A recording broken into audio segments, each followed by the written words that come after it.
자, 그러면은 이 제롬 파월 의장이 할 수 있는 이야기가 도대체 무엇이 있을까? 우리가 물가를 잡는데 또 실패해버렸다. 그 변수는 이 유가의 상승의 영향이 컸다. 우리는 긴축 환경을 더 유지해야 될 수도 있다. 이렇게 이야기를 하면 어떻게 되겠습니까? 시장이 다시 한 번 더 하락의 수순으로 갈 수가 있다라는 거죠.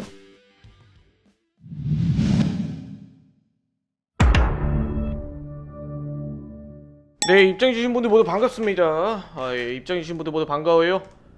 저는 오늘 좀 가볍지만 가볍지 않은 내용으로 이렇게 찾아뵙게 되었는데, 일단 이번 주에 우리가 중요하게 봐야 되는 내용들이 몇 가지가 있죠. 굉장히 중요한 게 하나가 있는데, 말 안 해도 사실 CPI라는 건 다들 아실 거예요. 네. 근데 왜 이번 CPI만큼은 그렇게 유별나게 김윤석 센터장이 중요하다라고 이야기를 하느냐? 이분의 우리 방향성이 이번 CPI에 달려있다. 이제 금리 인상이라든지 물가라든지에 대한 내용이 이번 CPI에 거의 모든 게 달려있다라고 이야기를 드려야 될 것 같아요. 네, 이번 CPI뿐만 아니라 뭐 다음 CPI도 뭐 앞으로 중요해질 수밖에 없다라고 생각이 들어요. 자, CPI. CPI가 도대체 무엇이냐? 이 CPI라는 건 소비자 물가 지수를 의미를 합니다. 간단하게 말씀을 드릴게요. 자, 소비자들이 이제 물건을 구매할 때, 그냥 10,000원짜리 물건을 구매할 때 11,000원으로 구매를 하게 되었다. 즉 물가가 올랐다. 소비자들이 부담해야 되는 물가가 늘어났다. 다 같은 의미입니다. 예. 결국에 물가가 올랐다라는 건 이 소비자 물가 지수가 올랐다. 즉 인플레이션의 상승. 이렇게 간단하게 생각을 해볼 수 있는데, 자, 그럼 이번 CPI가 도대체 어떤 부분에서 우리가 중요하다라는 포인트를 잡아야 되느냐? 자, 이번 주는 일단 사실 수요일날 이 CPI 이 부분을 제외하고 뭐 미국의 PPI, 그리고 뭐 아이폰 15 사전 예약 뭐 이런 내용들이 있네요. 자, 일단은 CPI에 대해서 가장 초점을 맞춰야 되는 게 어떤 부분이냐? 최근에 유가가 너무 많이 올랐어요. 이 유가가 많이 오르고 사우디에서 감산 조치를 계속 이어가고, 그러니까 유가가 쭉쭉쭉쭉 올라가니까 어떻습니까? 자연스럽게 유가가 올라가면 뭐가 많이 올라가겠어요? 기름값이 올라간다. 이렇게 이야기를 드리는데, 일단 이 유가가 올라가면, 이 기름값이 올라가면 도대체 우리 민생에, 우리 물가에는 도대체 어떤 타격을 입히느냐? 이렇게 이야기를 했을 때, 뭐 사과를 하나 사더라도 그 사과를 물건을 나르고 사과를 나르고 이렇게 사과를 운반하는데 이런 운반비도 들 것이고, 우리가 여행 가는데 비행기 항공권도 오르고, 그리고 또 뭐가 오르겠어요? 대중교통비도 오르고 다 오르지 않습니까? 우리가 사고 팔고 먹고 뭐 하는 모든 물건들에는 전부 유가의 영향이 크다라고 할 수 있는데, 일단 이 유가가 굉장히 많이 올라왔어요. 우리가 유가의 차트의 흐름을 좀 보게 되시면 뭐 70달러에서 80달러 돌파하고 80달러에서 거의 90달러 돌파하고 10개월 내로 브렌트유도 장중 최고치를 찍었죠. 그렇게 브렌트유도 장중 최고치를 찍으니까 아이고 이거 유가가 너무 많이 오르네, 이러다가 물가가 천장까지 치솟는 거 아니야? 이렇게 우려를 표하기 시작합니다. 그렇기 때문에 이번 CPI가 이거 이러다가 너무 높게 나오겠는데, 이러다가 이 아저씨가 아주 만약에 인플레이션에 대해서 앞으로 더 커지고 소비자 물가 지수가 오르고 금리 인상 더 강행을 해야 된다부터 시작해서 뭐 안 좋은 내용들을 마구 이야기를 하면 어떻게 되겠습니까? 또다시 지수는 하락으로 가겠죠. 그렇기 때문에 이번 주 CPI가 굉장히 좀 중요하다, 이렇게 이야기를 드려야 될 것 같습니다. 이번 CPI는 예상치 부합만 나오더라도 굉장히 잘 나온 거라고 이야기를 할 수가 있습니다. 제 개인적인 견해는 그래요. 지금 유가가 너무 많이 올랐으니까 지금 이 유가가 오르는 걸 보고 연준에서 좀 가만히 있겠어요? 예. 우리가 최근에 시장에 하락을 하고 좀 조정을 받은 이유가 뭐 유가 영향도 크죠. 대체적으로 제롬 파월 의장이라든지 지금 뭐 이 추세로 유가가 이어진다라고 하면 뭐 앞으로 금리 인상을 더 강행할 수도 있다. 이런 포인트로 시장에서는 이 인플레이션에 대한 우려를 계속 자극하기 시작을 합니다. 그렇기 때문에 이번 8월 CPI가 상승으로 국내 증시 하방 압력이 커지나 이런 우려를 표출을 하고 있다. 이렇게 이야기를 드려야 될 것 같습니다. 자, 그러면은 이 제롬 파월 의장이 할 수 있는 이야기가 도대체 무엇이 있을까? 이렇게 이야기를 드렸을 때 뭐 대체적으로 이런 이야기가 나올 수도 있겠죠. 우리가 물가를 잡는데 또 실패해버렸다. 그 변수는 이 유가의 상승의 영향이 컸다. 이 유가가 상승을 하고 CPI가 높게 나오고 우리는 긴축 환경을 더 유지해야 될 수도 있다. 이렇게 이야기를 하면 어떻게 되겠습니까? 시장이 다시 한 번 더 하락의 수순으로 갈 수가 있다라는 거죠.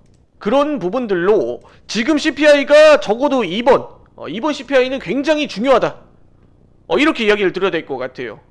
그 배경과 근거는 바로 이 유가에, 그리고 연준이 인플레이션을 통제하는 걸 결국 해내지 못했다. 이렇게 이야기를 할 수가 있기 때문입니다. 그러면은 이번 CPI가 아주 만약에 CPI가 높게 나왔어. 지금 시장에서 예상하는 건 지금 3.6, 이전엔 3.2 더 올랐다라고 보는 거죠. 그러면은 만약에 CPI가 3.6보다 더 높게 나온다면 시장은 어떻게 되겠습니까? 다시 한 번 더 하락으로 갈 수 있겠죠.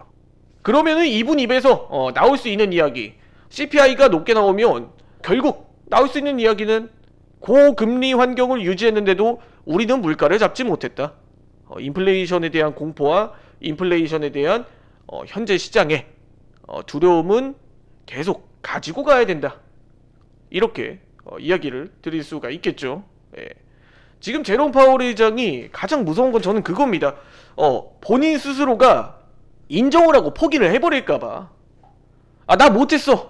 이렇게까지 내가 진짜 엄청 금리도 올리고 욕도 먹어가고 이렇게 이야기를 했는데 포브스 선정 가장 위협적인 인물, 가장 두려운 인물 1위로 선정을 했는데 금리를 결국에 물가를 잡지 못했네. 죄송합니다. 이렇게 이야기를 해버리면 다시 한 번 더 연준이 인정을 하고 시장은 하락을 하는 수순으로 가겠죠. 왜? 이렇게까지 금리 인상을 많이 했는데 결국 물가를 잡지 못했구나. 그렇기 때문에 이번 CPI가 굉장히 중요하다라고 이야기를 드리는 겁니다. 일단은 그럼 우리가 이번 CPI에 적어도 대응할 수 있는 방법은 어떤 게 있느냐?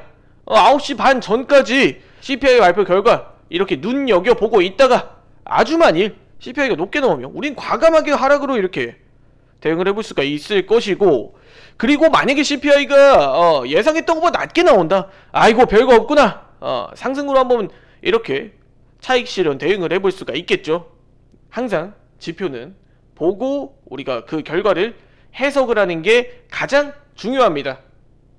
자, 그런데 이 해석을 개인 투자자들이 정말 빅데이터로 이렇게 해석을 하기에는 어려울 수가 있어요. 그렇기 때문에 누가 존재한다? 김윤수 센터장이 있다. 네, 이렇게 이야기를 드리면서, 자, 그러면은 가장 궁금한 게 오늘 포지션 그래서 어떻게 되느냐, 이 부분을 가장 많이 이야기를 해주실 것 같습니다. 일단은 그러면은 우리가 좀 중요하게 이렇게 봐야 될 내용들을 체크를 했다 보니까, 그럼 우리가 대응을 할 수 있는 방법은 도대체 뭐가 있느냐, 두 번째로 우리가 중요하게 봐야 되는 게 뭐가 있느냐, 최근에 이야기를 했던 이 애플이랑 이 엔비디아 이런 종목들 많이 하락을 했잖아요. 네. 얘네들이 왜 떨어졌냐? 지금 뭐 중국에서 애플 제품을 쓰지 말라, 강제적으로 이렇게 이야기를 하고 있다라고 합니다. 그것 때문에 지금 애플이 중국의 매출 비중이 상당히 큰데 지금 중국에 팔지 못하는 상황이 나왔다. 그런 부분에서 애플이 최근에 하락을 했어요. 네. 그래서 이 애플부터 시작해서 미증시 기업들이 다시 한 번 더 반등을 해주느냐 안 해주느냐가 오늘 시장에서 관건이에요. 왜? 이런 CPI 발표를 앞두고 있는데도 이런 종목들이 매수세가 들어온다, 상승으로 출발을 한다, 그런 긍정적인 신호탄인 거지. 예. 그래서 제가 장 전에 항상 현물들 움직이는 거 중요하게 보셔라 이렇게 이야기를 드려요. 왜? 미증시 대체적으로 이 현물들이 상승을 하면 지금 중국 시장의 영향력이 좀 크다라고 이야기를 할 수가 있어요. 미증시 대표적으로 큰 대형 종목들은 중국 쪽 매출 비중이 크다 보니까 이 중국 쪽에 악재를 동반을 하고 있는지 이 부분들을 좀 봐야 된다라고 이야기 드려요. 왜? 중국 쪽에 반도체 못 팔게 하고 중국 쪽에 사과 휴대폰 못 팔게 하고 하면 우리가 도대체 이런 빅테크 기업들을 어떤 걸 보고 투자하냐, 이런 부분이죠. 네. 근데 이게 매수세가 장 전에 이 프리마켓에서 들어왔다라는 건 이 애플 뿐만 아니라 이런 기업들, 중국 쪽 관련된 미증시의 빅테크 기업들이 여전히 좀 긍정적인 분위기라고 할 수가 있을 것 같아요. 자, 일단은 이야기를 드리면서 제가 오늘 좀 공략을 한 번 더 이렇게 나스닥 중심으로 한번 해보도록 하겠습니다. 일단은 지금 장 시작 10시 30분 땡 치면 김 센터장은 매수 포지션, 이유는 현물 반등 분위기를 장 전에 잡아주고 있기 때문에 우리는 바이 포지션으로, 오늘 자신이 없네, 바이 포지션 공략 진행하도록 하겠습니다. 자, 준비하시고 스타트. 바이 포지션 바로 진입해 보도록 하겠습니다. 자, 10계약 바이 포지션 진입했고 오케이. 자율적으로 김 센터장은 더 욕심 안 부려요. 10에서 15포인트 간격 2총 대응하도록 하겠습니다. 자, 벌써 6포인트 올라왔고 오케이. 자, 한번 분위기를 좀 상승으로 좀 탔으면 좋을 것 같다. 애플도 1% 뜨고 시작하는데요, 이 정도는 좀 가질 수 있잖아. 한번 쭉 치고 나오면 한번 대응해 볼만 할 것 같아요. 네. 자, 한번 쭉쭉쭉 오케이. 10포인트 구간 진입. 15포인트 구간까지도 한번 볼까? 이전 고점 뚫었는데 7포인트 수익권, 5포인트. 아이고, 여기 꼬리를 달아버리냐. 일단은 5분 봉상 반등 흐름은 잡아줬기 때문에 이전에 이제 어느 정도 이 셀 포지션이 좀 이어졌던 부분들이 있어서 한번 치고 나가줄만 하다. 그렇지 그렇지. 그냥 10포인트에서 익청을 하는 것도 방법일 수가 있었을 텐데 항상 참 5포인트 더 먹으려고 욕심부리다가. 괜찮아, 아직 현물들이 꺾이지가 않았기 때문에 분명 한 번 더 자리 한 번 더 주지 않을까 싶습니다. 네. 안되겠다. 이게 힘이 생각보다 조금 약한 것 같은데 다음번에 시세 한번 주면 그때 자리 보고 어쨌든 5분봉 위치 잡아줄 때까지니까 10포인트 오케이. 10포인트 구간 오면 15포인트까지 한번 다시 보자. 지금 내가 생각하는 관점대로는 흘러가고 있어. 오케이. 자, 10포인트 수익권 다시 진입을 합니다. 한 번 더. 아이고, 힘이 좀 약한가? 이전 고점 뚫었으니까 충분히 지금 여기서 에너지 더 뽑아낼 수가 있을 그런 구간입니다. 지금 현물들 반등 흐름 잘 잡아주고 있어요. 아이고, 참 말하기가 무섭네. 15포인트만 먹으면 항상 좀 할당량을 좀 채웠다고 생각을 합니다. 자, 3, 8 오케이.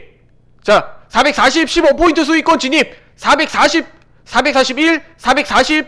자, 15포인트 수익권 진입 했습니다. 자, 15포인트 수익권 진입하면 과감 없이 449간 진입 오케이. 익청. 아유, 마무리 한번 깔끔했다. 정확하게 15포인트 간격으로 익청 마무리했습니다. 오늘 3,000불로 마무리합니다. 장 초반에 애플들이 좀 흔들어가지고 굉장히 좀 무서웠다, 이렇게 생각을 하고 있습니다. 일단은 오늘 관점이 정확하게 맞았어요. 오늘도 김윤 센터장 이렇게 수익 랠리로 한 번 더 이어갑니다.